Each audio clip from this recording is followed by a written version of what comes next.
Post office GDS ग्रामीण डाकसेवक भरती 2025 महाराष्ट्र। नमस्कार विद्यार्थी मित्रांनो, तुमच्यासाठी अतिशय आनंदाची बातमी घेऊन आलाय। पोस्ट ऑफिस जीडीएस ग्रामीण डाकसेवकची भरती निघाली आणि या भरतीमध्ये जे महाराष्ट्रातील आपण कोणत्याही जिल्ह्यातले असाल तर मुला-मुलींना या भरतीमध्ये फॉर्म भरता येणार आहे आणि ऑनलाईन पद्धतीने जे फॉर्म भरणे चालू झाले पोस्ट ऑफिस जीडीएस ग्रामीण डाकसेवकचे 9 ऑक्टोबर पासून ऑनलाईन पद्धतीने फॉर्म भरणे चालू झाले आणि 29 ऑक्टोबर 2025 फॉर्म भरण्याची शेवटची तारीख आहे आणि त्याचबरोबर पोस्ट ऑफिस जीडीएस ग्रामीण डाकसेवक मध्ये सिलेक्शन होणे जास्त चान्स आहे। मी तुम्हाला असं करून सांगू राहिलो, या भरतीमध्ये पेपर नाही, त्याचबरोबर ग्राउंड नाही, उंचीची काही अट नाही, इंटरव्ह्यू नाही आहे, तर डायरेक्ट आपल्या या ठिकाणी जे विद्यार्थी मित्रांनो डायरेक्ट आपल्या यामध्ये सिलेक्शन होणार आहे पोस्ट ऑफिस जीडीएस ग्रामीण डाकसेवक भरतीमध्ये।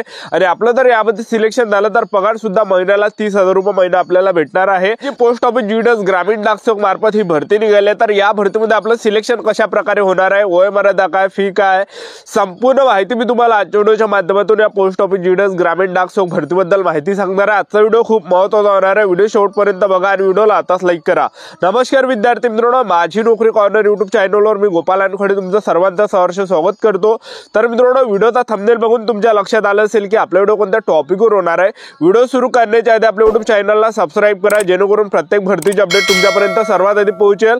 जास्त करून पोस्ट ऑफिस जीडीएस ग्रामीण डाकसेवक भरतीच्या रिलेटेड जास्त व्हिडिओ आपल्या चॅनलवर अपलोड करत असतो आणि 10वी 12वी पास भरतीच्या रिलेटेड जास्त व्हिडिओ आपल्या चॅनलवर अपलोड करत असतो। व्हिडिओ सुरू करण्याच्या अगोदर सर्वांना एक रिक्वेस्ट आहे, तुम्ही आपला व्हिडिओ कोणत्या जिल्ह्यातून पाहून राहिले हे नक्की कमेंट बॉक्स मध्ये सांगा, जेणेकरून मला सुद्धा अंदाज लागणार आहे की आपला व्हिडिओ कोणकोणत्या जिल्ह्यापर्यंत पोहोचू राहिला। तर पहा, पोस्ट ऑफिस जीडीएस ग्रामीण डाकसेवकची ही भरती या ठिकाणी चालू आहे आणि 29 ऑक्टोबर 2025 फॉर्म भरणे शेवटची तारीख आहे।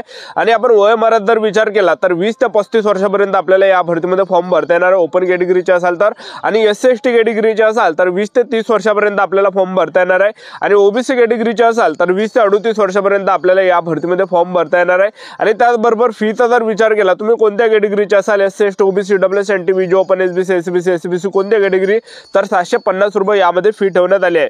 तर पहा, इंडिया पोस्ट पेमेंट बँकची ही भरती या ठिकाणी पोस्ट ऑफिस जीडीएस ग्रामीण डाकसेवक अंतर्गत निघाली आहे आणि या जीडीएस मार्फत जे हे इंडिया पोस्ट पेमेंट बँकची ही भरती या ठिकाणी चालू आहे। एक लक्षात ठेवा, ज्याची फॉर्म भरण्याची जी शेवटची तारीख आहे 29 ऑक्टोबर 2025 फॉर्म भरण्याची शेवटची तारीख आहे।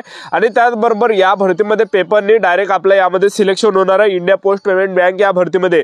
तर यामध्ये शैक्षणिक पात्रता जर पाहिलं तर या भरतीमध्ये जे विद्यार्थी मित्रांनो शिक्षण ग्रॅज्युएशन पाहिजे, म्हणजे कोणत्याही शाखेतील पदवीधर इंडिया पोस्ट पेमेंट बँक या भरतीमध्ये फॉर्म भरू शकता। महाराष्ट्रातील आपण कोणत्याही जिल्ह्यातले असाल तर मुला-मुलींना फॉर्म भरता येणार आहे इंडिया पोस्ट पेमेंट या बँक भरतीमध्ये। कोणत्याही शाखेतील पदवीधर यामध्ये मुलं-मुली यामध्ये फॉर्म भरू शकता, एवढी शैक्षणिक पात्रता यामध्ये ठेवण्यात आलेला आहे।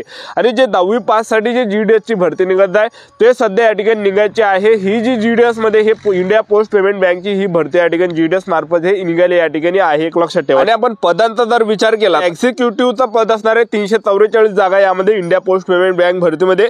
आणि त्याचबरोबर यामध्ये नोकरीचं जे ठिकाण असणार आहे हे संपूर्ण भारत हे नोकरीचं ठिकाण असणार आहे।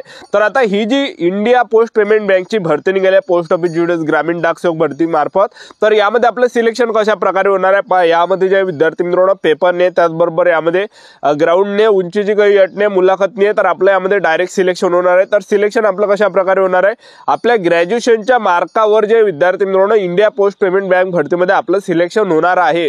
ज्यांना ग्रॅज्युएशन मध्ये चांगले मार्क असेल तर त्या विद्यार्थ्यांचं सिलेक्शन या भरतीमध्ये केलं जाणार आहे। आणि त्याचबरोबर ही भरती जे विद्यार्थी मित्रांनो फक्त 1 वर्षासाठी आहे। तुमचं जर यामध्ये तुम्हाला जर 10वी मध्ये चांगले जरी पर्सेंटेज असेल आणि आपलं जर यामध्ये सिलेक्शन झालं तर आपल्याला जे विद्यार्थी मित्रांनो सिलेक्शन तर आपलं होणार आहे, पण आपल्याला फक्त 1 वर्षासाठी जॉबवर ठेवलं जाणार आहे। ही परमनंट भरती नाही आहे, एक लक्षात ठेवा।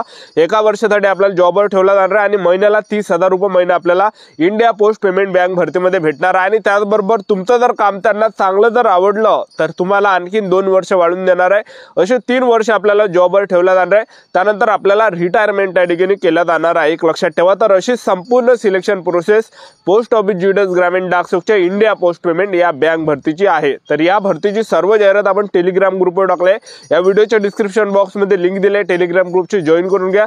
त्यावर ही सर्व जाहिरात टाकली आहे आणि येणाऱ्या नवनवीन भरतीची जाहिरात आपण त्या ग्रुपवर टाकत असतो। तरी मी इंडिया पोस्ट पेमेंट बँक या भरतीची सर्व जाहिरात तुम्हाला दाखवून देतो, व्हिडिओ कंटिन्यू बघत राहा। पूर्ण जाहिरात आहे, बघू शकता तुम्ही। आणि मेन मुद्द्यावर आपण या व्हिडिओच्या माध्यमातून बोलणार आहे। तर बघू शकता फॉर्म भरणे जे चालू झाले 9 ऑक्टोबर 2025 पासून फॉर्म चालू झाले आणि 29 ऑक्टोबर 2025 फॉर्म भरण्याची शेवटची तारीख आहे. आणि एक्झिक्युटिव्हचे यामध्ये पद आहे 348 जागा आहे. आणि त्याचबरोबर यामध्ये कॅटेगरी वाईज यामध्ये जागा दिल्या आणि त्याचबरोबर आपल्या महाराष्ट्राच्या सुद्धा वाट्याला यामध्ये जागा आहे. एक लक्षात ठेवा, इंडिया पोस्ट पेमेंट बँक या भरतीमध्ये. तर ही जी भरती आहे ग्रॅज्युएशनच्या बेसवर ही निघाली आहे. मुलं आणि मुली ग्रॅज्युएशनच्या बेसवर या भरतीमध्ये आपण फॉर्म भरू शकता, ठीक आहे. आणि त्याचबरोबर ही जी भरती आहे यामध्ये 750 रुपये फी ठेवण्यात आले सर्व कॅटेगरीसाठी.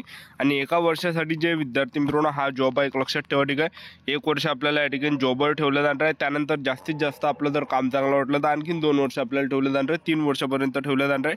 तर 30,000 रुपये महिना आपल्याला इंडिया पोस्ट पेमेंट बँक भरतीमध्ये आपल्याला भेटणार आहे. तर आपलं यामध्ये सिलेक्शन कशा प्रकारे होणार आहे इंडिया पोस्ट पेमेंट या बँक भरतीमध्ये, तर पहा विद्यार्थी मित्रांनो, यामध्ये जे आपलं निवड होणार आहे तर यामध्ये पेपरनी त्याचबरोबर यामध्ये आपल्याला एका वर्षासाठी जॉबवर या ठिकाणी ठेवलं जाणार आहे. बघू शकता, नियुक्तीचा कालावधी 1 वर्षाचा असेल, जो बँकेच्या व्यावसायिक आवश्यकतानुसार आणि सार्वजनिक सेवांच्या अटळतेनुसार समाधान कामगिरीच्या अधीन राहून वर्षानुवर्ष आधारावर आणखीन 2 वर्षाच्या कालावधीसाठी वाढवण्यासाठी पुनरावलोकन केला जाऊ शकतो. आणि उमेदवार IP म्हणजे या ठिकाणी पोस्ट पेमेंट बँक या भरतीमध्ये नियमित समावेशासाठी पात्र राहणार नाही, एक लक्षात ठेवा, ठीक आहे. त्याचबरोबर आपण यामध्ये निवड प्रक्रियेत जर पाहिलं तर यामध्ये बँकिंग आउटलेटनुसार गुणवत्ता यादी काढली जाईल, ज्यामध्ये पदवीमध्ये मिळालेल्या गुणांच्या टक्केवारीच्या आधारे निवड केली जाईल. तथापि ऑनलाईन चाचणी घेण्याचा अधिकार बँकेकडे राखीव आहे.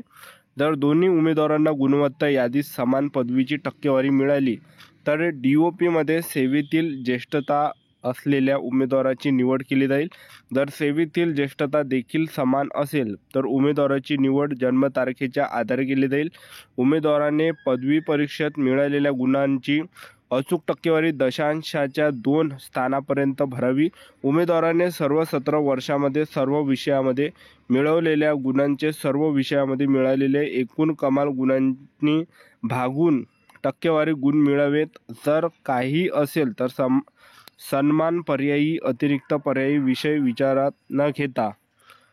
हे अशा विद्यापीठांना देखील लागू असेल जिथे वर्गश्रेणी फक्त सन्मान गुणाच्या आधारे ठरवली जाते, समान गुणाच्या आधारे ठरवली जाते. कोणत्याही परिस्थितीतील टक्केवारी पूर्ण करणे स्वीकार्य राहणार नाही. त्याचबरोबर जिथे बोर्ड विद्यापीठ संस्थेकडून गुणांची टक्केवारी दिली जात नाही आणि फक्त ग्रेड उदाहरणार्थ GPA, CGPA, CQPI दिले जातात, तिथे महाविद्यालय विद्यापीठाने दिलेल्या सूत्रानुसार ते गुणांच्या अचूक समतुल्य टक्केवारीमध्ये रूपांतरित केले जावे. जर अर्जात गुणांच्या टक्केवारीच्या संदर्भात काही विचलन आढळले तर असे अर्ज थोडक्यात नाकारले जातील, ठीक आहे. तर यामध्ये ग्रॅज्युएशनचे जे टक्के याच्यावर आपल्यामध्ये सिलेक्शन होणार आहे.